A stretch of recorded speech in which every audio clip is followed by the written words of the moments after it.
All right, we're going to go ahead and get started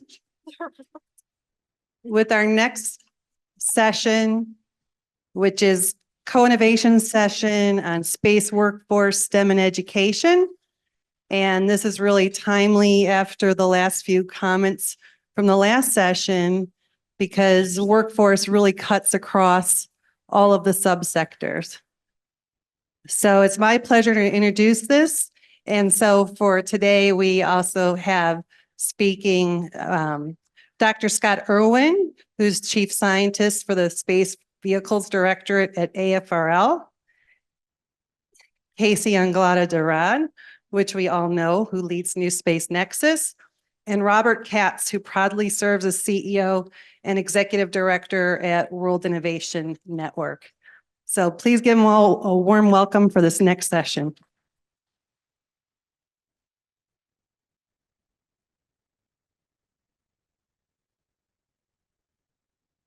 Okay, so I guess I'm going to start. So I think the way this will lay down is probably going to follow our personalities. I'm going to paint a complete picture of doom and gloom. Casey's going to try and show you how it's not quite as bad as I made it out to be. And then hopefully Robert will pull us out of the depths and give us something hopeful to look forward to in the future. Go ahead to the next slide. This is really nice because it's keying off of the discussion we were just having on the last panel. You can go ahead and push the next slide.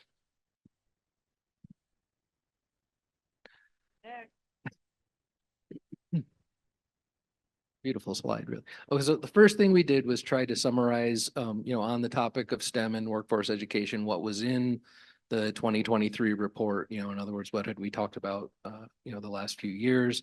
The key issues and challenges are laid out there. I won't read them to you, but mentoring, and kind of the, there is a 1,000 points of light here in terms of STEM programs across the US, but there's no particular guide star to drive the boat towards any kind of coherent picture about where we're trying to go or how to drive it all towards a particular end.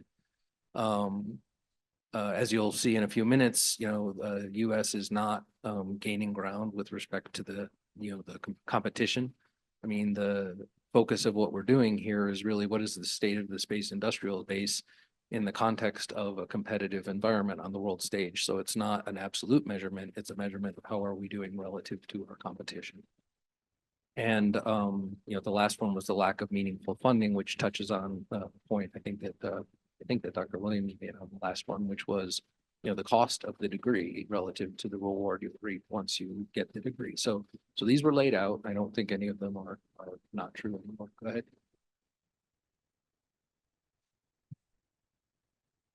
Go ahead, please. Okay.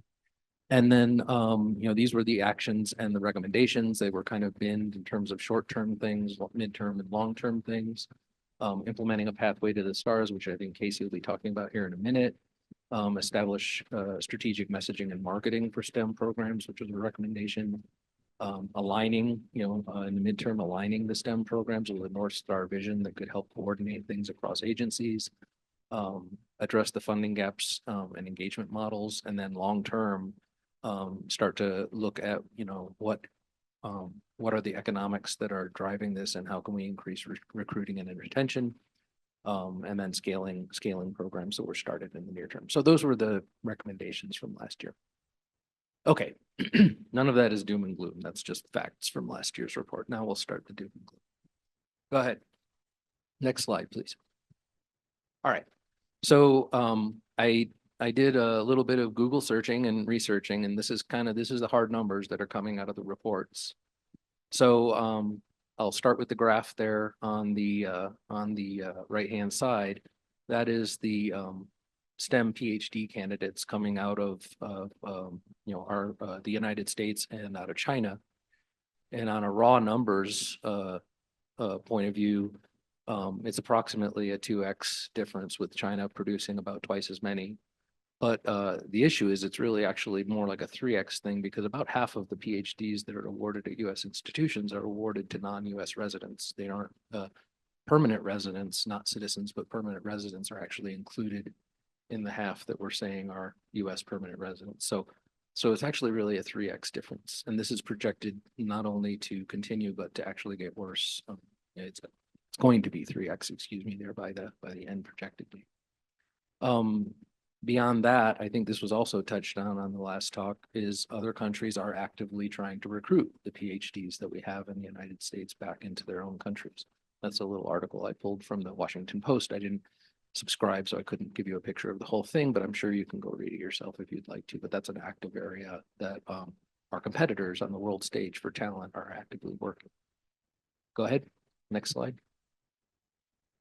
The US also has a shortage of STEM educators. This is just a graphic. I didn't like the colors, but I couldn't change it, unfortunately. So, you know, the states that have a professed shortage of STEM educators, I think, are the ones in red.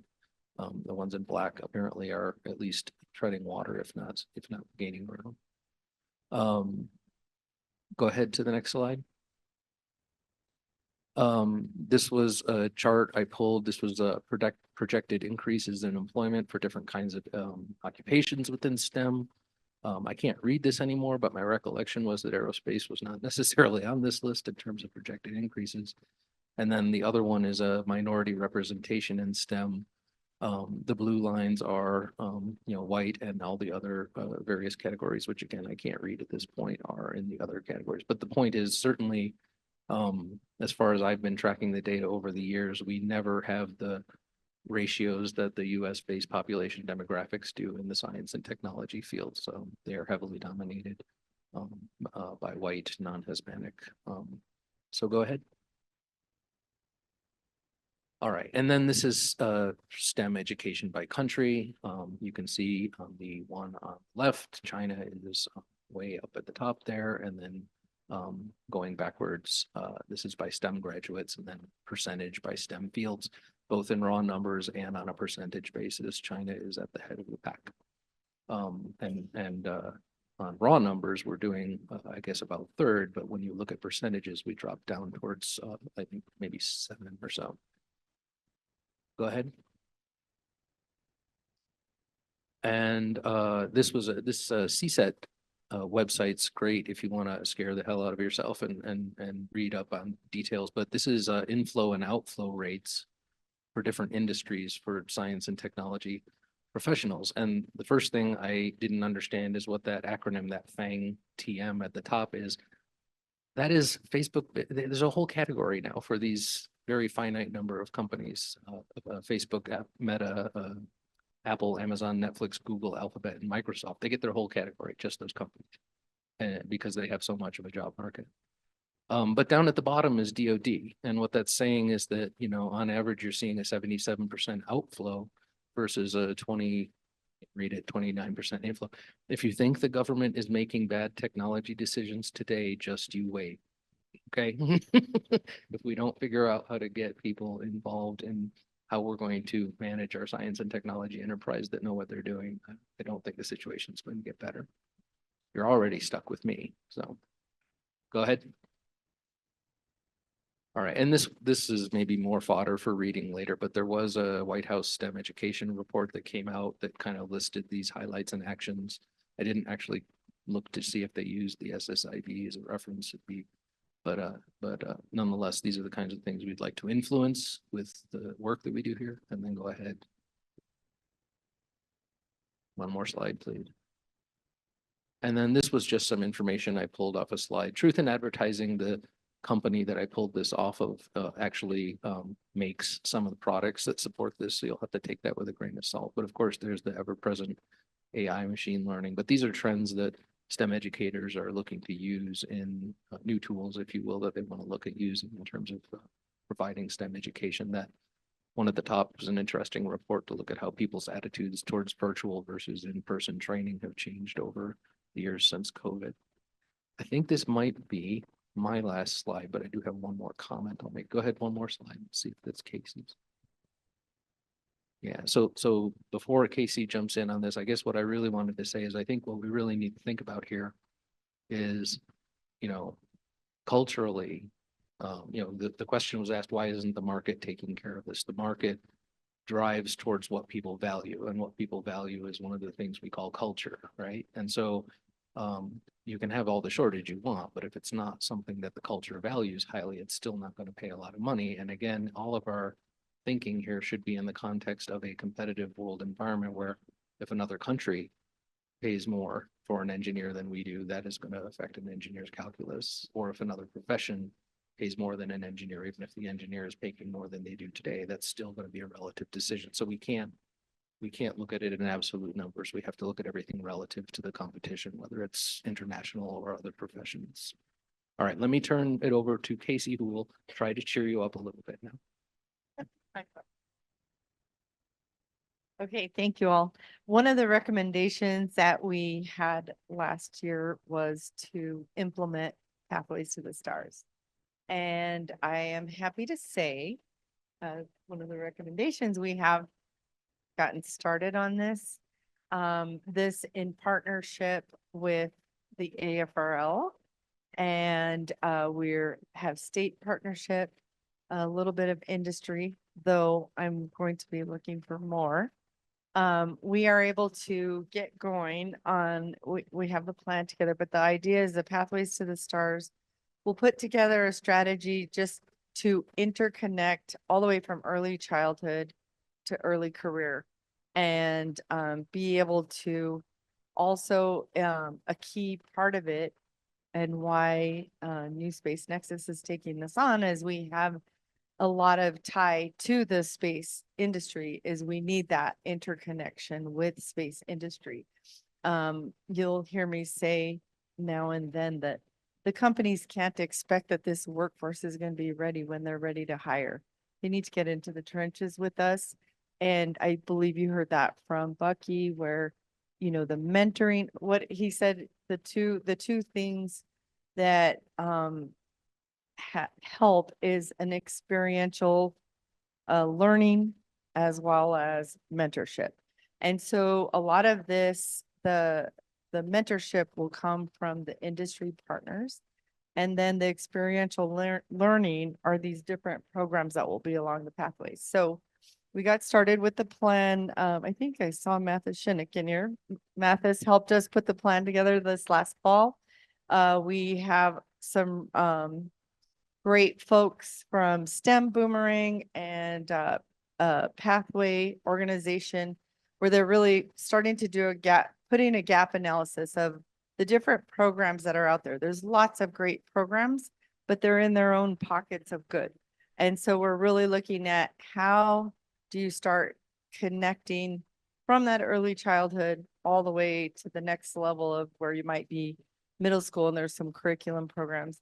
Then high school, there might be internships, apprenticeships on into the tech schooling and college, and then even putting connectivity tools together for early career to where some of those folks might be off in jobs and we want to help them just connect back into this.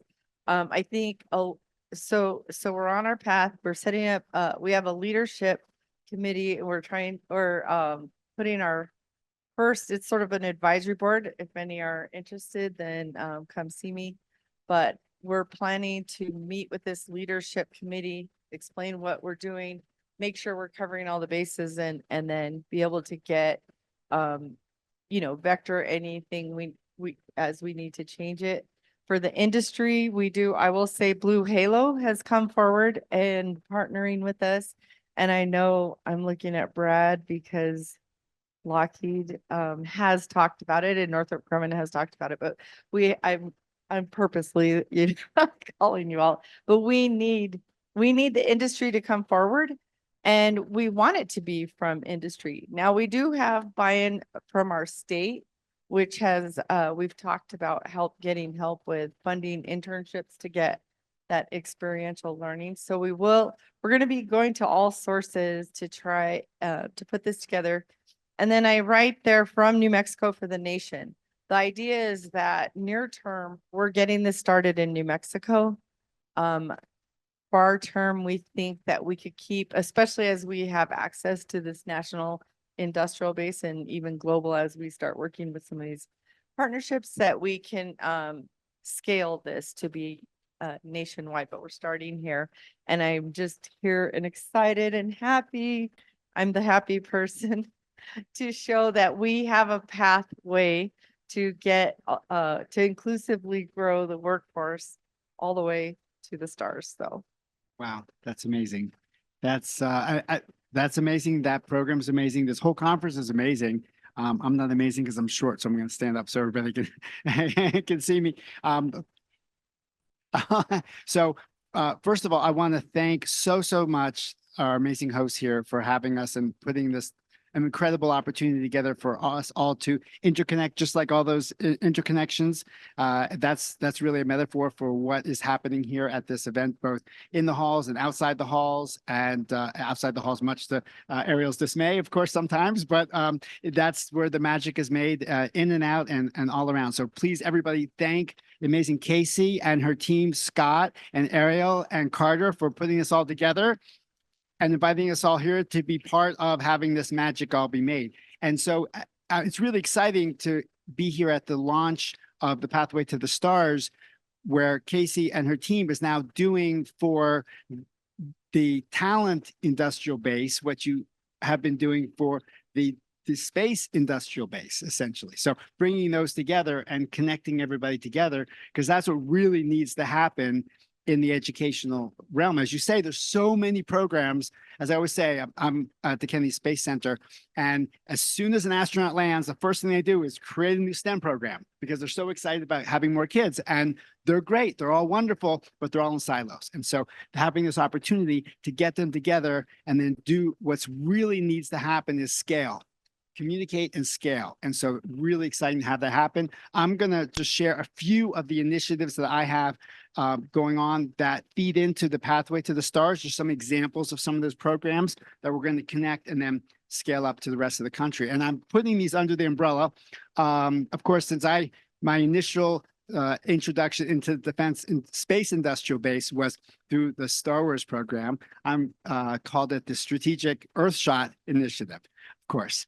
So they come under a couple categories. The first category is to educate and explore. So one of the best opportunities to educate is through an amazing initiative that covers not only every single state, but 180 countries throughout the world as well. And that's the NASA International Space Apps Challenge. Anybody here participate in that challenge? Yeah, so there's 57,000 participants throughout the country that participate in that. Headquartered out of NASA and then spread out throughout the country, more than 4,000 different sites. So you're going to be seeing a little bit about that on our ending video. Another a really exciting initiative, we're partnering with SFA and the Space Force to have an opportunity to get the young folks in high school before they have a chance to go to SWAY, but modeled after junior ROTC. We are launching the Space Force Cadet Program. So it's going to be modeled after also one of my favorite programs, Civil Air Patrol. Any Civil Air Patrollers here? Yes, amazing program. You're probably still in it, right? Still participating. It's such a fantastic program. But we're going to be having a program modeled after the Civil Air Patrol program. And then similarly to that, once you exit high school, before you have an opportunity to pick the wrong major, pick the wrong school, and drink your parents' money away for 4 years, and then come out of school owing 100,000. Would you rather be making 100,000 instead of owing 100,000? Maybe go to school for 2 years rather than 4, and having people run after you for work rather. So we're launching a post, like a gap year program. I'm calling Star Corps. Star Corps, named after the Peace Corps. Anybody know who created the Peace Corps, ironically? JFK, the same person that brought us to the stars and to the moon. So that will grab the kids before they make the wrong decision and introduce them, have a full immersion for 2 years into all kinds of space careers. And not focus just, of course, on STEMers, because we need everybody, all hands on deck. I mean, probably half the people in this room aren't STEMers. We need everybody, communications, art majors, everybody. Next, please. So one way we also do this is now to elevate, as we said, we talked about sports figures and artists in movie stars are more important than mathematicians. Well, we need to elevate the importance of space and all technologies. So 3 main initiatives that I'm focused on are elevating and enhancing the space dialogue and the importance of space first in terms of the critical infrastructure. So obviously we all know space is critical infrastructure. We take it for granted that it is. Not only is it in itself one, but all the other critical infrastructures depend upon space. There isn't one that doesn't. So we need that space to have a seat at the critical infrastructure table. Similarly, in terms of sustainability, so we need to win essentially the hearts and minds of the students. It's not enough to just tell them it's important. We have to not just tell them, but show them. So sustainability is in their hearts and in their minds. So we want to show them how critical space is for sustainability. I mean, we all know it is. We take for granted it is, but we want to show them, not tell them, by having space be added to the United Nations SDGs. Not only a sustainability element on its own, but is there a single element in the sustainability matrix that doesn't rely on space to meet the sustainability goals? Whether you're relieving poverty, increasing food security, whatever you're doing, safety and security, space has a place in everywhere for sustainability. Next. So ecosystem engineering, just like we're doing here, bringing everybody together and showing all the interconnections and the ability for space to be a connector, as it is. I mean, it's one of the few things that everybody, no matter where they are on the spectrum, can agree on, whether you're worried about adversaries and being destroyed by China or climate change. On the left or the right, everybody agrees that space is one of the solutions, if not the most critical solution for us to focus on. Next. So the last E, entrepreneurship. So we want to create an excitement around space. And one way we do that is to leverage off people's excitement with startups. And that's what DIU is doing an amazing job of doing since their first launch in Silicon Valley and all the innovation centers throughout the country. I am proud to be partnering with the amazing NewSpace Nexus to launch Space Tank. Space Tank is modeled after Shark Tank, where we curate from around the country and around the world.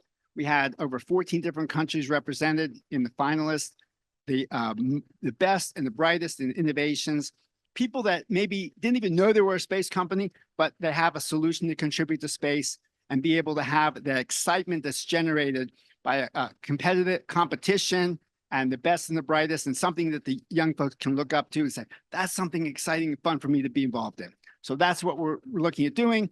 And the winner of that one, what I created was the Aldrin Family Foundation Global Innovator Award. And as you see, we had a proud member of cohort of one of your amazing cohorts.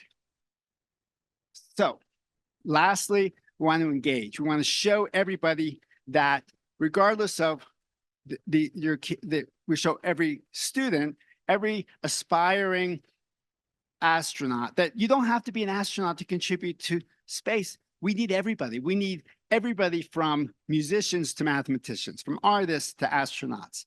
We need everybody, from computer communicators to computer scientists, because ultimately there's a place in space for every face. And that's what we're here to tell everybody. So thank you so much. We appreciate it. Any questions before do we have time?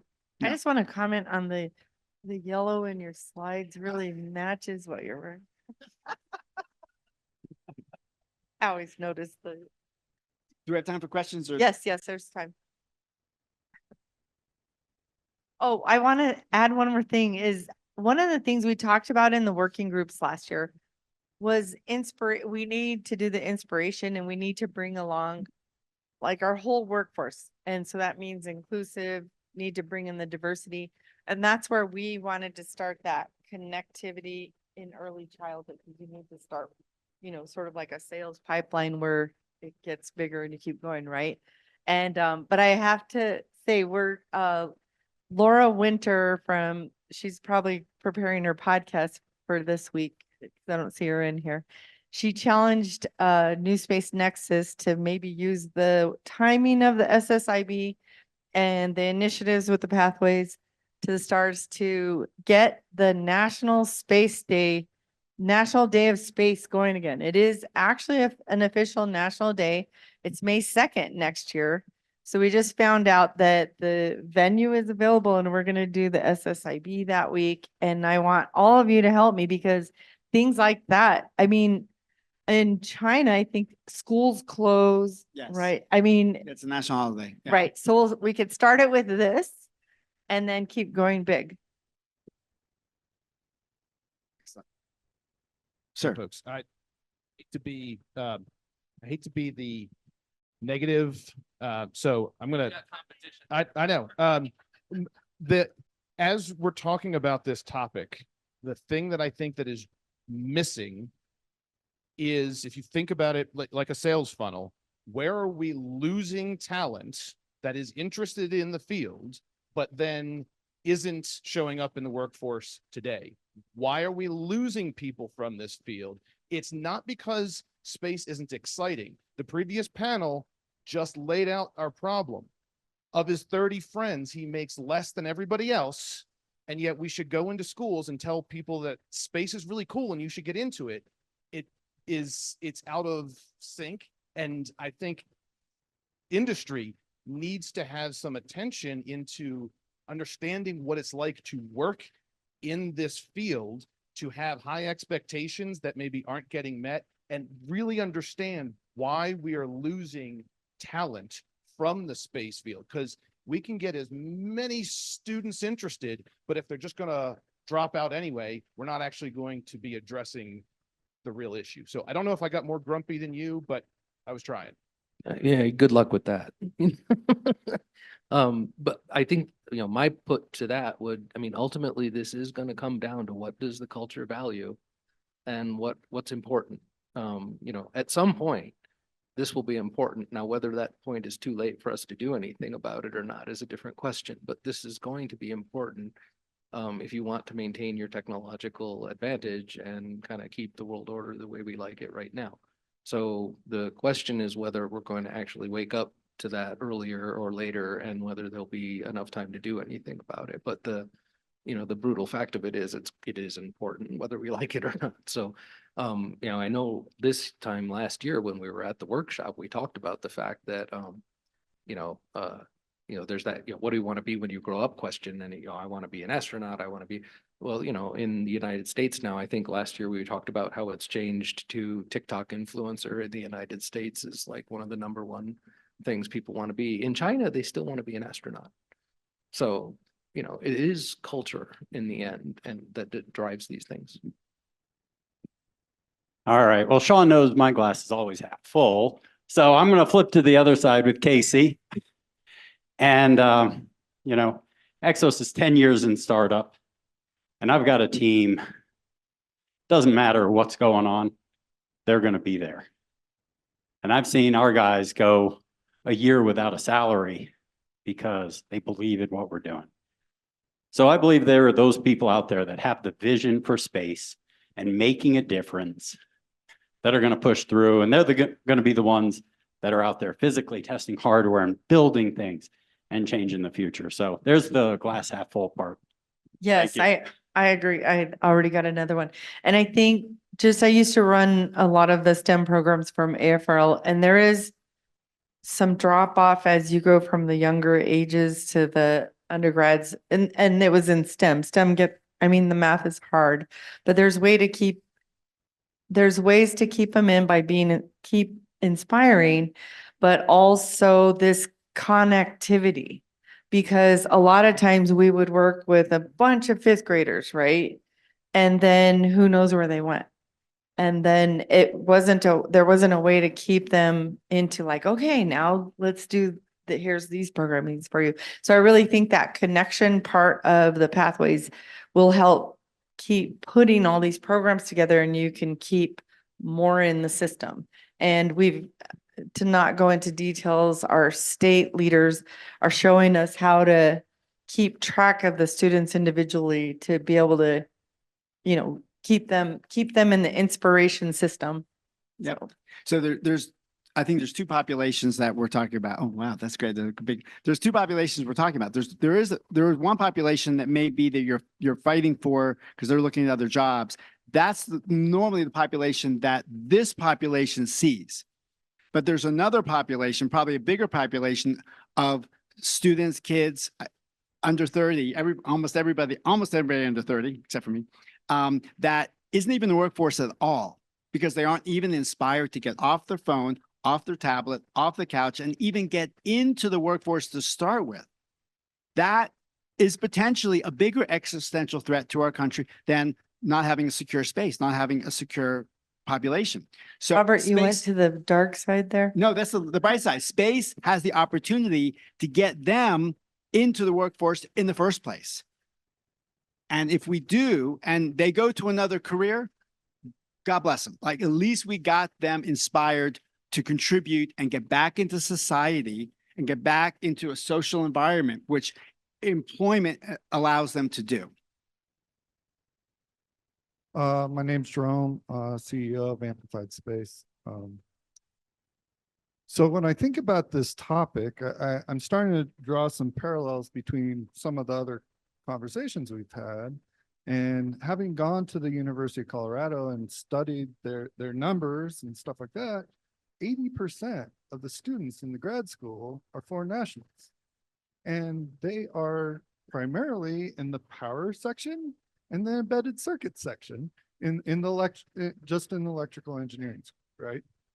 Has there been any consideration for maybe helping fast track mostly these Indian people?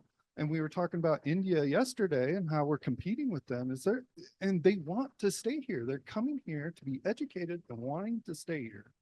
Has there been any discussion about fast tracking their permanent residency and their citizenship and all that sort of stuff? Yeah, I had a cringe moment when somebody said India is a competitor because they are a huge potential ally, a huge ally against a common enemy, the competitor that we both have. Yeah, I'm sorry if I said competitor. No, that was what was said yesterday. International. Was said yesterday. And there are some initiatives. So the I2U2 is a program at Nami, and she's saying no.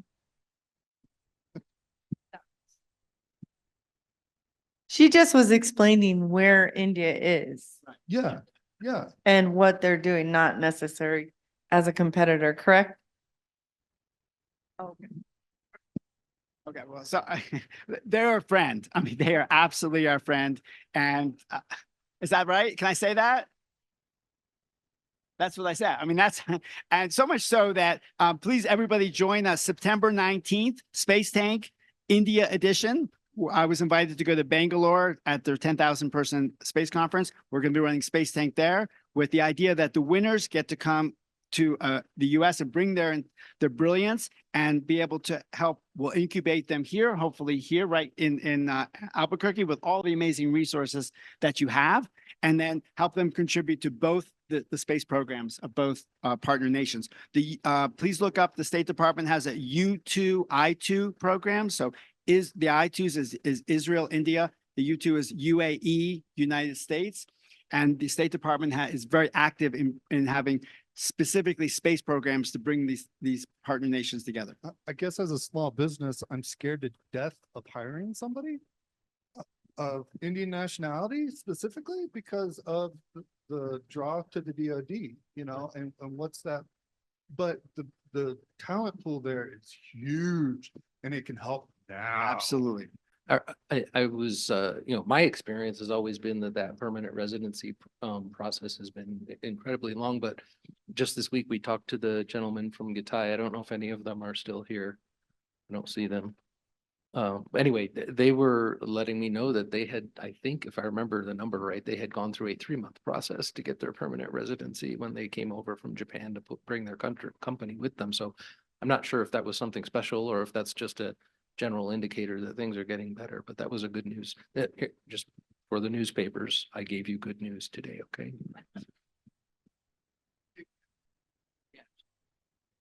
Dave Beck, principal for the Space Logistics Industrial Base for U.S. Space Force.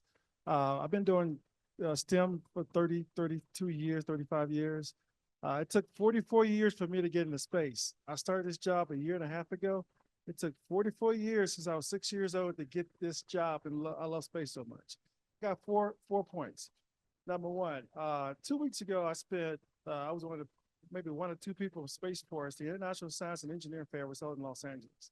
During that fair, a lot of students I talked to and I judged their competitions were interested in space. When they met me and I was at Space Force, they were very enthusiastic about learning more about space, not just, machine learning and artificial intelligence, robotics, in which the categories in which I judged. So I think that's something we should look at from here, getting more involved in those science fairs. I think Intelligent Machines, a company mentioned earlier who went public, I think they were mentoring as well as in Regeneron and other companies.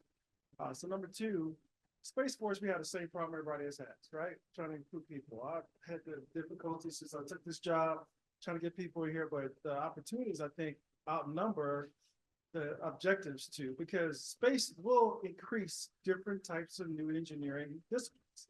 So as we go through the process of funding, building out space, the unknown factors, there'll be many opportunities to create new fields of study that will really quantify a lot of things we say here are near and dear to our hearts. Number three, also for the future of what we're talking about in terms of technology emphasis from space, I think it'd be great to have an opportunity in the future that we build out the infrastructure for education system, looking at how all the different types of studies, music, everything you think of, have a technology or space emphasis when we build out space. Everything. That's exactly what we're doing. We're going to round out this session on the video that shows exactly that. So exactly. And number four, I just want to say it's a pleasure to sit here and listen to how important STEM is. I think it's important to all of us, and I appreciate the opportunity to be here today. And as we go forward, I'd love to be involved in anything you guys are doing, because I think it's important to lead the effort. Space Force needs to be in front of it as well. Thank you. Absolutely. God bless you for your. You're service, sir. recruited. Thank you. Hello, everyone. Thank you so much for having this panel. It's really inspiring to see that this is such a big topic of discussion in the space industry. I obviously don't have the experience of many of you, but I am very passionate about mentoring. I'm very passionate about education. And I think a big portion that is sometimes overlooked is access to all these opportunities. There's a lot of inspiration. There's a lot of, we need to teach him better topics. We need to enhance the degrees, but how do people get access to these degrees? A lot of the discourse in some of my colleagues, even younger, is, do I want to go to a 4-year school or a 4-house? Do I want to just have a vocational job, which is a totally fine career path, but it's not because I wanted that. It's because I don't want to go and have $100,000 in debt, as you said. A lot of people, it was a minor comment, resonated with me a lot is, oh, we're gonna go to a school and put your parents in $100,000 debt or something.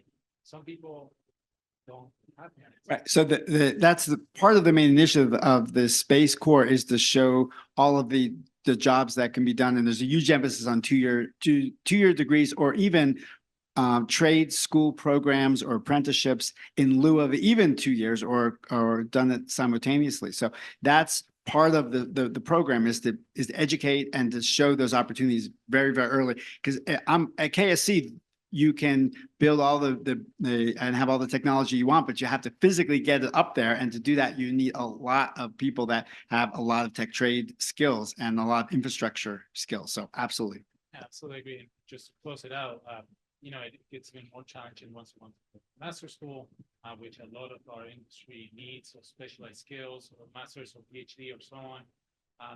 And other parts of, the mentoring programs, there's a lot of initiatives sometimes to have mentoring, things like that, but it's more of a, hey, we have a mentoring program now, but there's no allocated funds or time from the organizations to have a senior employee, hey, 2 hours of your work week or out of your 2 week is supposed to be mentored, right? We have 7, 8 programs they're working on, they're stretched in, and now they also have to do this on their own time. That's going to fall by the wayside. So it's exciting to see that there's a little strategy and things like that, but there's a few other things that we also need to address. And that's why I'm recruiting industry to come on board. That's on the mentoring and the helping with the resources. We have our last question, then we'll do a closing video. Okay, I'll do this really quick here. I'll start with the easy one, you, Casey.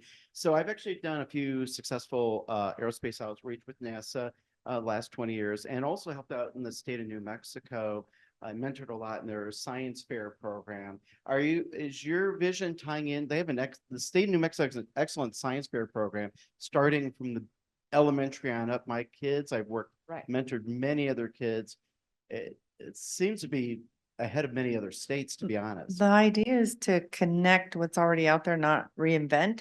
But if there's some gaps that we need, and I see ahead that there's some gaps in allowing internships. I really am a believer of internship and apprentice, and I'd like to I think that's going to be one thing where we would fund, but just more of them so all the space companies can get interns. But the plan is that's where we're doing the gap analysis. What are all the programs out there, including that? Yeah. And then how do we connect them better? Right. Or so that was the plan. Okay, and then I'm a little confused on the salary thing, especially in aerospace, because most aerospace engineers I know are paid quite well. And I'm going to contest one of your statements here. My son's an economist with the federal government, and I see the monthly and weekly labor statistics. Very interesting briefings I go to. Labor force participation under 30 is very good. And especially in STEM, where the problem is there's competition. I mean, you're talking space, and that's great. There's automotive, there's geologists. I can go commercial aviation. That's a huge area. And there's a lot of opportunity there. The problem, and we're getting a lot of young women going headlong into STEM. They're the majority now. Go to college. Women are the majority. That's the reality. And that's great. I think the problem, when I see the stats, says there's less children coming up the pool, right? We're not making babies in this country.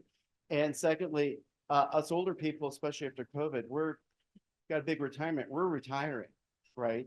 And so where do you find these people? So that's where I see the gap right there. So I guess I'm just disputing, I don't know where your stats, but the data I'm seeing is they're energetic. I work with a pool of hydrogeologists in New Mexico. They're like 22, 23.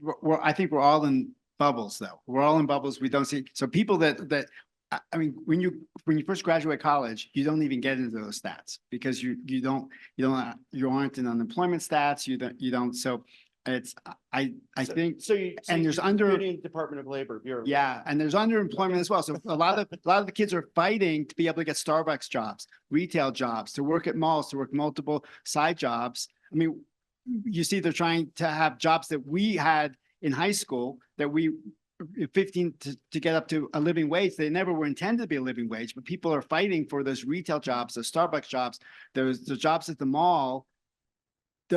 So those aren't really in the career paths that they really want to ultimately go. I would agree with that. Yeah. I guess I dispute your claim. I'll just leave it at that. I'll bring the numbers next time. Okay, that's I appreciate do it. numbers, but Yes, I mean, even at KSC, Okay. they're fighting for and Jamie, who's my rocket scientist from Embry-Riddle, who graduated and she's now working on her PhD here, can tell you when she worked there, they had to beg even the engineering interns to show up. They even show up to work and show up sober and show up not stoned. They had even once you got to that point in your career that you were an intern at KSC, they even had to beg you to be able to even show up. So, Okay, well, we're gonna so we'll end grow it from that we'll like end on a sales positive note. pipeline, and there will be competition because there's gonna be so Yeah. much more once we're successful. But before you start the video, yeah. all of you, I know we hadn't put the QR code for the survey. If there's programs that you know of, even if it doesn't fit the question, please list that in there. Cause like I said, we're trying to do that gap analysis and what's out there right now. But please go fill that out, even if you don't do it now, because we could always go look at this later. And then Laura, I have to tell you, I announced the National Space Day next year, May 2nd, because if we can't start inspiring for space, then what other industry sector can inspire? Correct. Absolutely. That's we're blessed to have that. So speaking of inspiring, let's end on an inspiring note. Thank you, Laura. God bless you for everything you do. We'll end on an inspiring note. This is That's awesome. A recruitment that Jamie put together for us, a recruitment video for Space Apps. Just one of our main programs.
Thank you so much, everybody.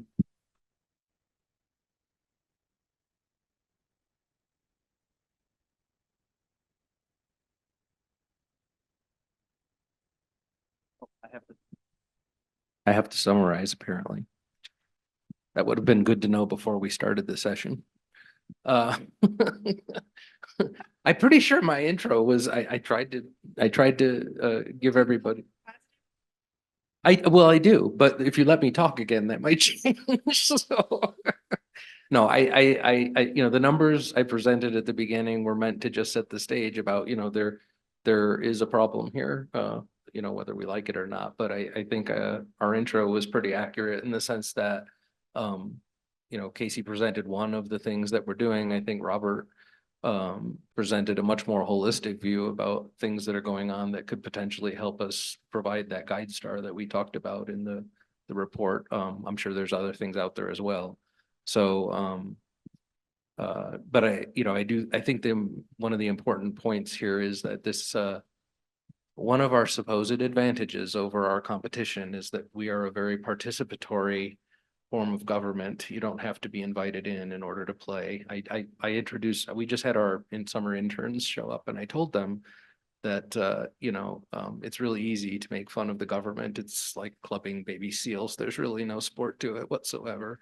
But, get in the pool. The water is fine. Help us make it better. I mean, that is one of our advantages, and we need to ride that because that's one of the things our competition doesn't necessarily have. So I guess that's a plea for everybody involved in the conference to help us with this. Not, it's no one person's responsibility, but that's how we get to the tragedy of the commons if we don't all get on board with it, right? So I think that's how I would summarize this conversation.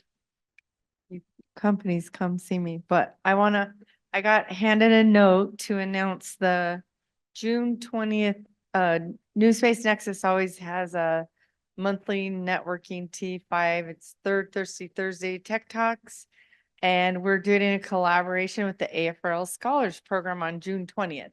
So if you're in the local area, you go to the launch pad where we were last night, and The Tech Talk is with Dr. Rex Jung, Neuroscience Behind Your Brain, Art, Creativity, and Innovation. Kathy Steen over here, we can tell you more. Awesome. Thank you, everyone. Thank And you. with that, I'm going to switch back over to being the overall MC. The working group sessions will convene. So Awesome. you know where to go. Awesome. Thanks again to Casey and her amazing team, Ariel and Scott.